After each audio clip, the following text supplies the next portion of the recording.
mau menyampaikan tujuan dari pembelajaran kita pada materi kali ini. Nah, jadi tujuannya itu adalah berharap kalian semua setelah mengikuti proses pembelajaran ini, kalian bisa memahami dan mampu menjelaskan terkait dengan materi kita yang akan dijelaskan hari ini. Yaitu materi kita adalah konsep fikih dalam Islam dan ruang lingkup fikih.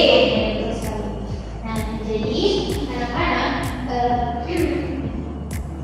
fikih secara umum adalah panduan hidup seorang muslim yang komprehensif. Jadi pada hal ini membantu memahami hukum syariat dan praktik sehari-hari, meliputi aspek ibadah dan juga amal atau interaksi sosial antara manusia. Nah, itu pengertian secara umum. Kita lanjut.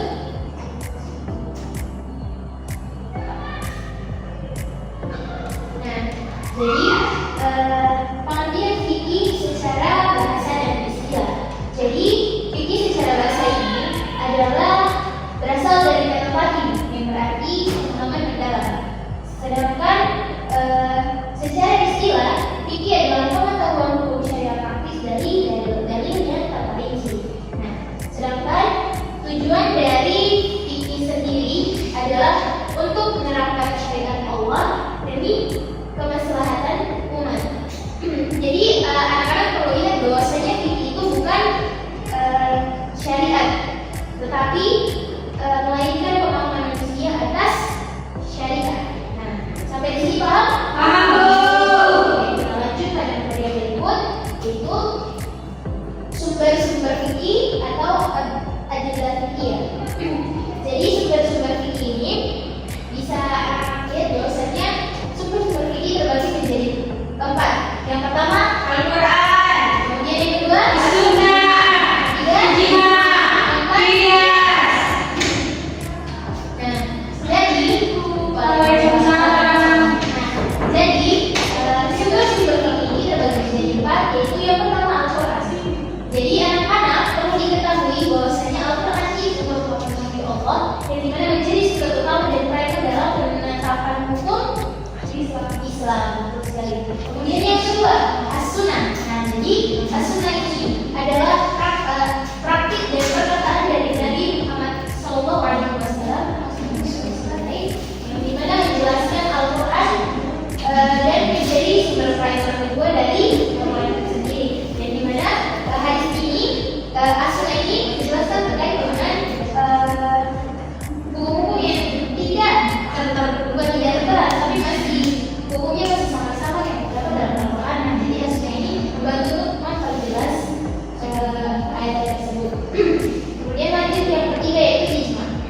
Nah, jadi ijma ini merupakan konsensus para ulama yang dimana menunjukkan kesepakatan hukum dalam masalah tertentu. Kemudian yang keempat atau yang terakhir yaitu qiyas. Qiyas ini merupakan penetapan hukum dengan analogi yang dimana menghubungkan kasus baru dengan kasus lama yang sudah ada dalilnya. Nah, itu merupakan sumber-sumber dari fikih. Bukan hanya itu, tetapi sumber lain juga meliputi istihsan, kemudian masalah bersalah, kemudian urf. Nah, kemudian kita lanjut pada materi berikutnya. Nah, ini jadi anak-anak, ketika kita belajar terkait dengan konsep fikih, kita juga harus mengetahui terkait dengan istilah-istilah penting yang ada dalam fikih. Ya, betul sekali. Nah, jadi yang pertama yaitu istilah ijtihad.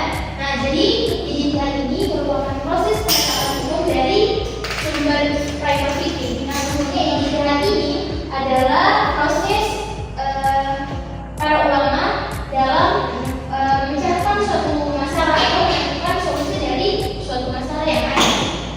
Nah, kemudian lanjut yang kedua yaitu mujtahid. Nah, jadi mujtahid ini adalah sebutan bagi para ulama yang melakukan ijtihad tersebut. Kemudian lanjut kepada mazhab. Nah, jadi mazhab ini adalah 4 aliran yang terdapat dalam agama. Terdapat dalam agama apa? Islam. Jadi 4 mazhab ini dibagi menjadi 4, yaitu Hanafi, kemudian Maliki, Syafi'i dan Hambali.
kemudian ekonomi dan juga transaksi antar manusia.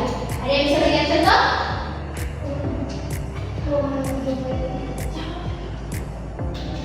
Tidak ada ibu. Maaf, saya ibu. Oh iya, silakan. Iya Ibu. Sebenarnya Ibu teman-teman kita memberi amalan belanja. Oh iya, seperti itu. Jadi muamalah itu berhubungan dengan interaksi sosial, ekonomi, dan misalnya kalau dalam kehidupan sehari-hari ini jual beli, pinjam meminjam, tukar piutang, nah itu ya termasuk dalam muamalah karena ada interaksi sosial antara sesama. Ya, betul sekali. Untuk siapa namanya? Raisa Ibu. Namanya siapa ya? Kemudian lanjut pada ruang lingkup yang ketiga yaitu fikih munakahat. Nah, di sini fikih munakahat. Ibu minta kepada Bila untuk ya bapak sekalian untuk apa sih fikih munakahat itu? Ya, jadi fikih munakahat adalah bagian dari ilmu fikih yang secara khusus membahas hukum-hukum Islam yang berkaitan dengan pernikahan dan segala sesuatu yang berhubungan dengannya, mulai dari akad nikah, hak dan kewajiban suami istri hingga perceraian. Ya, baik, terima kasih Nabila. Kemudian kita lanjutkan pada lingkup fikih yang berikutnya yaitu fikih jinayah. Untuk Unfa boleh bantu Ibu jelaskan? Ya, jadi fikih jinayah atau bisa juga disebut dengan hukum pidana Islam adalah bagian dari ilmu fikih yang membahas tentang tindak pidana dan sanksi-sanksinya dalam perspektif hukum Islam. Secara sederhana, fikih jinayah mengkaji perbuatan-perbuatan yang dilarang oleh syariat Islam dan sanksi yang diberikan kepada pelaku perbuatan tersebut. Ya, insyaallah betul sekali jawabannya. Kemudian lanjut pada fikih yang terakhir yaitu fikih siasat.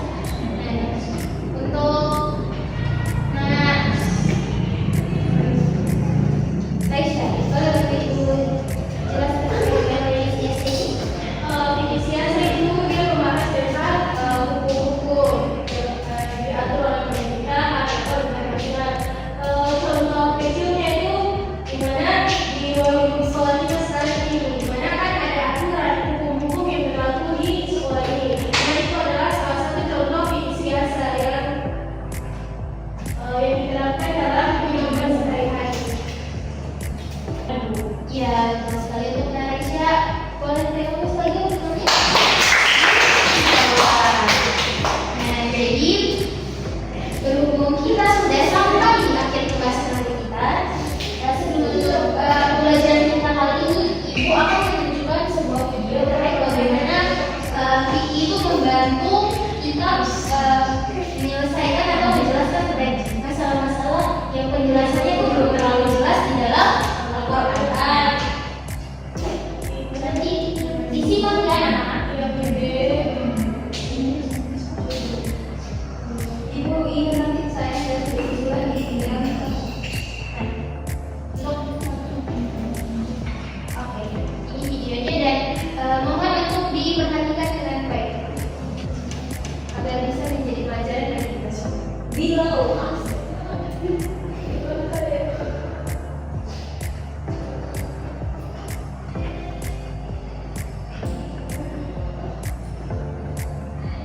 Nah, jadi di dalam video ini dijelaskan terkait bagaimana fikih itu memandang cara berbelanja online. Di sini siapa sih yang memperoleh? Yang dimana di dalam Al-Quran kan hal tersebut tidak dijelaskan dengan secara rinci. Jadi mungkin video ini bisa membuat teman-teman lebih memahami terkait dengan hal ini.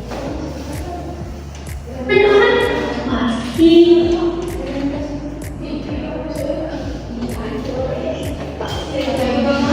Di sini siapa sih yang memperoleh teman?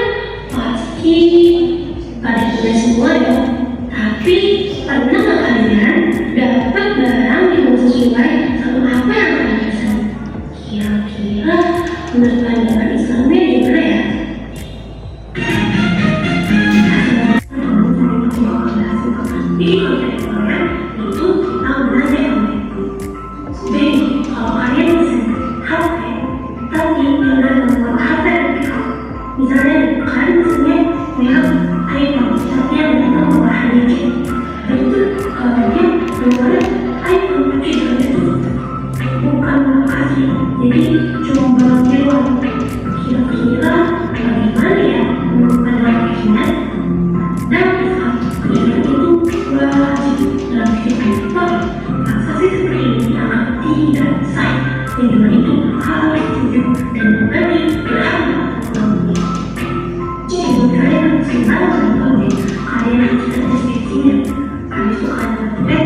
kalau misalnya kalian berdagang jangan sampai apa yang kalian baca di deskripsi kita kalian beruntung, kalian ikhlas, kalian komen di yang lain pasti itu tidak membawa keberkahan. Kalian harus prinsip Islam dengan berani pandai, jujur dan amanah. Assalamualaikum.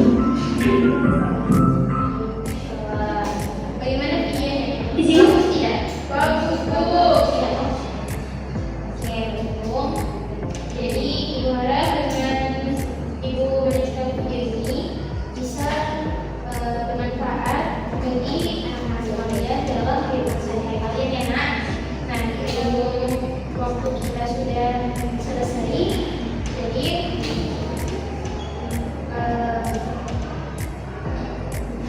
Ibu saja akan menyampaikan kesimpulan terkait dari materi kita. Tapi sebelum itu ada yang bisa bantu Ibu untuk menyampaikan kesimpulan? Saya, Bu. Oke, silakan kepada Nasia. Oke, baik ya kesimpulannya. Fikih dalam Islam adalah ilmu yang mempelajari hukum-hukum syariat Islam yang bersifat amaliyah, praktis, yang diambil dari dalil-dalil terperinci seperti Al-Quran, hadis, ijma, dan qiyas. Fikih berfungsi sebagai pedoman bagi umat Islam dalam menjalankan ibadah, muamalah, dan aktivitas kehidupan sehari-hari agar sesuai dengan tuntutan agama. Ruang lingkup fikih mencakup ibadah, tata cara hubungan manusia dengan Allah seperti sholat, puasa, zakat, haji, muamalah, aturan hubungan manusia dengan sesama dalam kehidupan sosial, ekonomi, politik, dan budaya, seperti jual beli, pernikahan, waris, hukum pidana Islam. Fikih tidak hanya membahas ibadah, maidah, tetapi juga mengatur hubungan antara manusia agar tercapai keadilan dan kemaslahatan dalam masyarakat. Mungkin itu saja. Oke, baik. Terima kasih untuk Nadia atas penyampaian kesimpulannya. Jadi intinya kesimpulan dari materi kita ini adalah fikih itu adalah salah satu sumber hukum dalam Islam yang mempermudah kita sebagai umat Islam sendiri untuk memahami terkait hukum-hukum yang belum jelas di dalam Al-Quran. Nah, jadi oke anak-anak, mungkin itu saja apa yang bisa dapat Ibu sampaikan. Kurang dan lebihnya mohon maaf karena kesempurnaan hanya milik Allah Subhanahu wa Ta'ala. Jadi sebelum kita menutup pembelajaran kita pada hari ini, mari sama-sama kita mengucapkan hamdalah. Alhamdulillahirabbil alamin. Kami dengan doa Subhanallahumma wa bihamdika asyhadu an la ilaha illa anta astaghfiruka wa atubu ilaik. Baik, terima kasih anak-anak atas waktunya. Sampai berjumpa di minggu depan. Assalamualaikum.